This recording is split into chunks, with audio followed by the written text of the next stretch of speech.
예, 여러분, 살아온 기적, 살아갈 기적이라는 책을 쓴 장영희 교수라는 분이 계십니다.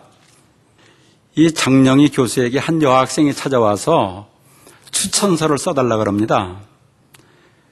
그래서 장영희 교수가 이런 얘기를 해요. 내 이름이 뭐냐? 그러니까 이 한국에서 있었던 얘기입니다. 미국이 아니고.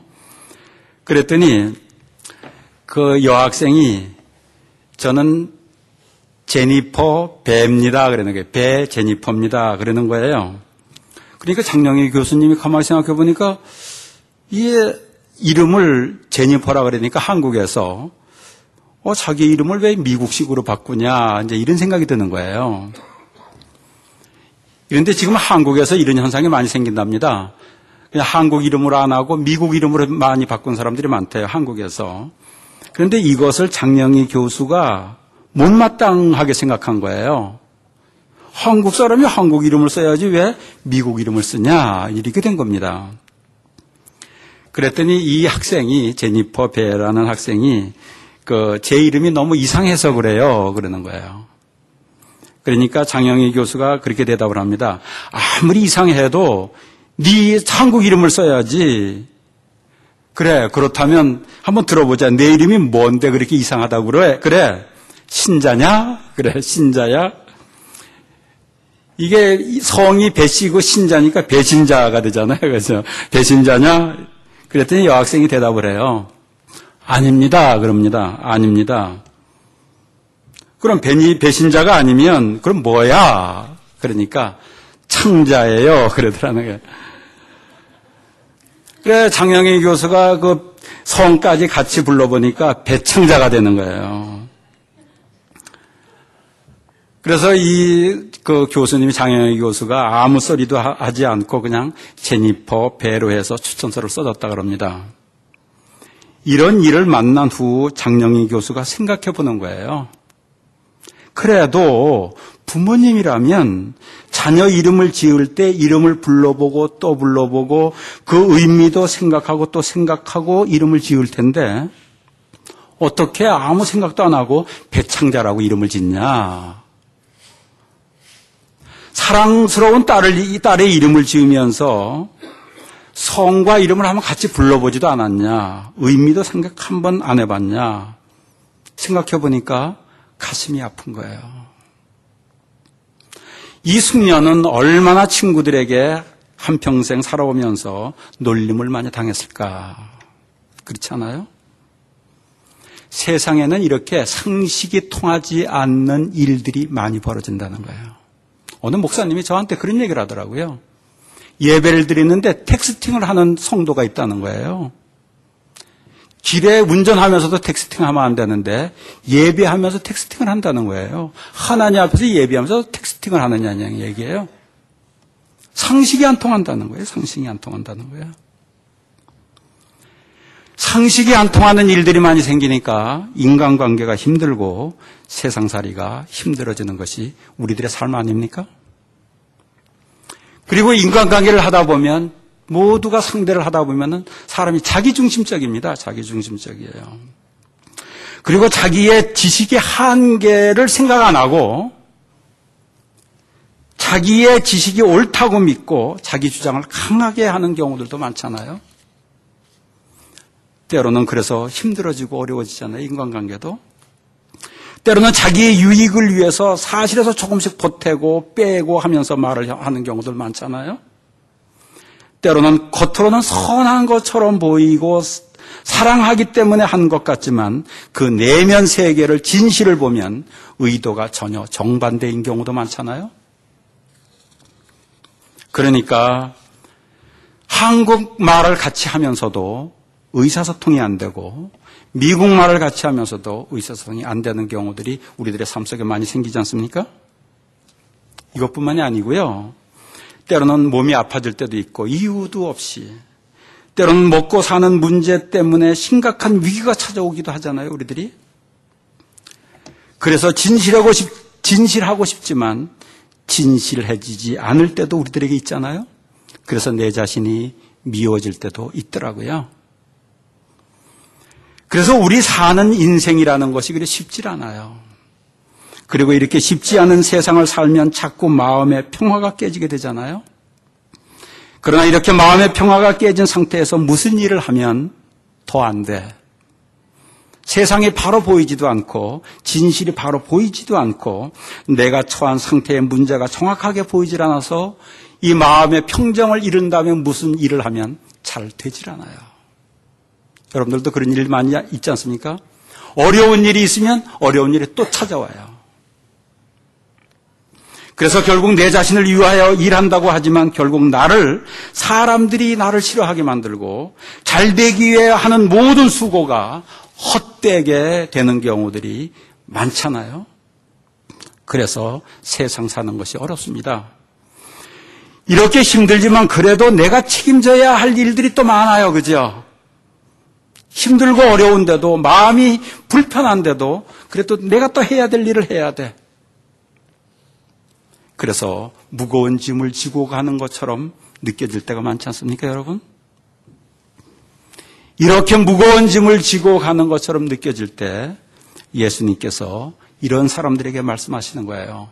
수고하고 무거운 짐진 자들아 다 내게로 오라. 내가 너희를 쉬게 하리라. 예수 믿는다는 것은 내 짐을 가볍게 만드는 거예요. 세상 살아가는 것을 쉽게 만드는 거예요. 재미나게 만드는 거예요.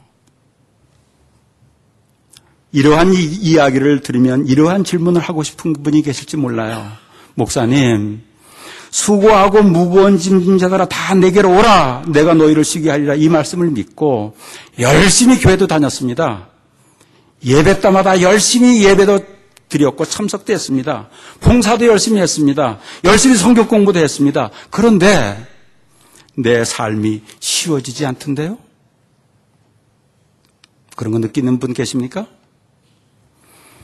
설교를 듣고 그대로 살려고 했더니 회사에서 오히려 내가 바보가 되는 기분이 들던데요? 교회에서 봉사를 해야 되는데 못해서 부담이 또 생기고 교회에서 인간관계에서 어려움이 생기고 기도를 해도 기도한 것이 응답되는 것 같지 않는 경우들도 많이 있던데요, 목사님. 그래서 신앙생활 하는 자체가 나를 더 무거운 짐을 지고 가는 것처럼 할 때가 있던데요. 여러분 그런 거 느끼지 않습니까? 여기에서 우리가 알아야 되는 것이 있습니다. 정말 깨달아야 하는 것이 있어요. 교회 다니는 것과 예수 앞에 나가는 것이 같지 않아요. 예배하는 것과 예수 앞에 나가는 것이 같지 않을 경우가 많아요. 성경 공부하는 것과 예수 앞에 나가는 것이 같지 않을 때가 많아요. 교회에서 봉사하는 것과 예수 앞에 나가는 것이 다를 때가 많아요. 우리가 신앙생활하면서 반드시 이해해야 되는 것이 있어요. 교회 다니는 것을 통해서 예수 앞에 나가는 것은 맞지만 교회 다닌다고 해서 반드시 예수 앞에 나가는 건 아니라는 거예요. 예배를 통해서 예수 앞에 나가는 것은 맞지만 예배를 드린다고 해서 반드시 예수 앞에 나가는 것은 아닌 경우들이 많다는 거예요.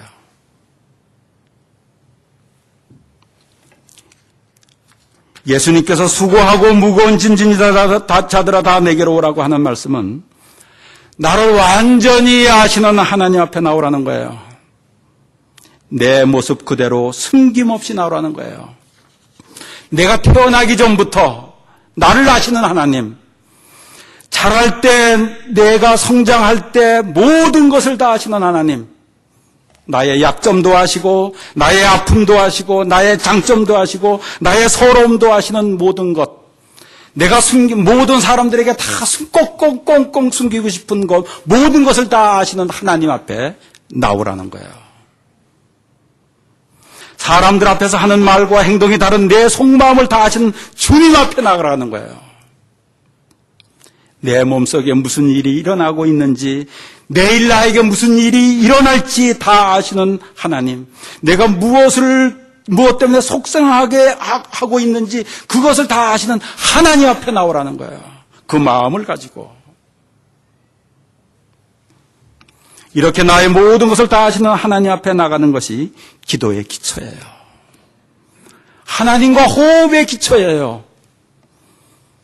예수 그리스도를 구주로 영접한 사람들이 하는 제일 먼저 해야 되는 일들이에요. 다른 것 아무것도 하지 않고 나를 완전히 아시는 분 앞에 내 마음을 내어놓기만 하여도 하나님의 은혜는 경험되는 것입니다.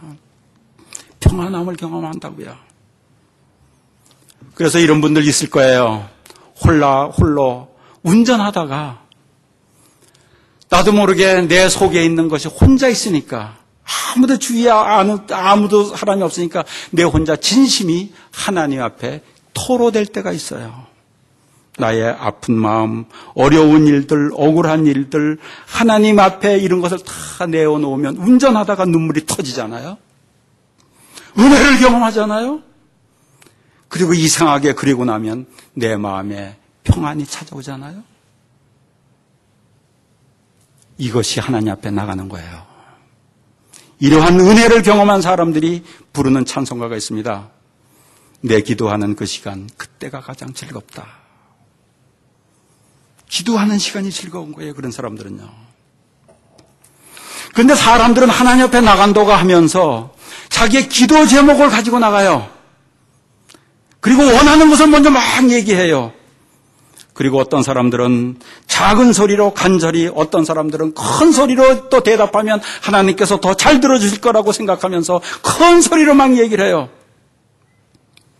그런데 어떨 때는 내 기도를 들어주시고 응답하실 때도 있지만 아무것도 이루어지지 않을 때도 있어요. 이렇게 몇 번 소원하는 것을 열심히 애쓰고 힘써서 기도를 했는데도 내가 원하는 대로 이루어지지 않는 것을 경험할 때서부터, 이때서부터 기도가 힘들어지지 않습니까, 여러분?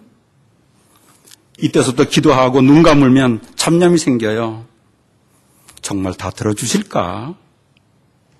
기도해도 안 들어주시는 건 많던데, 어떤 목사님은 암이 걸려가지고서 열심히 기도했는데도 죽던데, 이런 마음을 가지고 기도하려고 나가면 기도 소리가, 다른 사람의 기도 소리가 크게 들리고 틀어놓은 음악 소리만 크게 들리고, 이런 생각 저런 생각 몇 시야 시가 보다가 또 보다가 이런 모습이 되는 거 아니겠습니까? 이건 신앙생활 아니에요. 나의 소원을 이루어 달라고 하는 마음을 가지고 하나님 앞에 나가는 것보다 먼저 나를 완전히 아시는 분 앞에 내 있는 상황을 그대로 아뢰면서 억울한 일, 무거운 일, 아픈 마음을 그대로 가지고 나가세요. 그러면 여러분들에게 평안을 주실 거예요. 쉴 수 있는 마음을 주실 거예요. 여러분, 그래서 예수님께서도 피곤하실 때, 복잡하실 때, 여러분들 예수님이 사역 가만히 보세요. 거짓말하는 사람들도 만나고, 자기 이익을 위해서 이렇게 저렇게 막 열심히 뛰는 사람들도 만나고, 생각이 짧은 사람들도 만나고, 어리석은 사람들도 만나고, 병든 사람들도 만나고, 대화가 안 되는 사람들도 만나고 피곤해지잖아요. 그럴 때 예수님께서 어디로 가십니까? 한적한 곳으로 피해서 가셔서 그 모든 마음을 하나님 앞에 아뢰고 새로 쉼을 얻는 거예요. 하나님이 주신 평안을 경험하는 거예요. 그리고 이렇게 쉼을 경험하고 평안한 가운데 조금 더 있으면 내가 하나님 기적 속에서 살아가는 내 모습이 발견되잖아요. 하나님 앞에서 내 마음을 다 내놓고 주님 앞에 나갔는데 내가 심장 박동 소리가 들려요. 기적처럼. 내가 눈을 깜빡거리고 싶으면 깜빡거릴 수 있는 그 은혜가 느껴져요. 내가 말하고 싶으면 말하고 싶은 대로 말하는 그것이 기적 아닙니까? 그 기적이 느껴지고 내가 걷고 싶으면 마음대로 걸을 수 있는 그 기적이, 하나님의 은혜가 느껴지잖아요. 아름다운 것을 보니까 아름다운 것이 느껴지고요. 수많은 세균이 지금 나에게 막 들어왔다 나갔다 들어왔다 나갔다 하는데도 병 안 걸리는 내 모습이 느껴지고요. 어려운 상황 속에서도 그래도 지금까지 나를 인도하시는 그 손길이 느껴지지 않아요? 조용히 하나님 앞에 나가서 지금 하나님이 나의 몸속에서 머릿속에서 일하고 계시는 것을 보면 그때 다시 사랑이 느껴지고 내가 릴렉스하게 되지잖아요. 근심과 걱정이 사라지잖아요. 이럴 때 부르는 찬송가가 이겁니다. 내 기도하는 그 시간, 그때가 가장 즐겁다. 저 광야 같은 세상을 끝없이 방황하다가 유태한 길을 떠나서 주께로 내가 이끌려 그 보좌 앞에 나가 큰 은혜 받게 하시네. 그냥 남이 부르니까 따라 부르는 게 아니고 이 기도가 내 신앙 고백이 돼서 찬송을 부를 수 있게 되더란 말이에요. 이러한 신앙 고백을 하면서 찬송을 부르다 보면 괜히 눈물도 주르륵 흐르게 되고요. 다시 은혜를 경험하는 우리들의 모습이 되는 거 아니겠어요? 이렇게 쉼을 얻고 평안한 마음이 들 때 내가 처한 상황을 또 어떻게 풀어가야 하는지 지혜가 깨달아질 때가 있어요. 내가 무슨 일을 해야 될지, 지금 이 상황에서 내가 무엇을 해야 될지 깨달아질 때가 있더라고요. 자녀들이 공부를 하지 않아요. 여러분, 부모님들 다 느낄 거예요. 자녀가 방 청소를 하지 않아. 좀 했으면 좋겠는데. 식사하고 설거지도 안 해, 자녀들이. 약속을 하고서도 약속을 지키지 않아. 엄마 알았어 대답은 해놓고서는 나가보면 하나도 안 돼 있어. 그래서 엄마들이 잔소리하고 또 잔소리 하잖아요.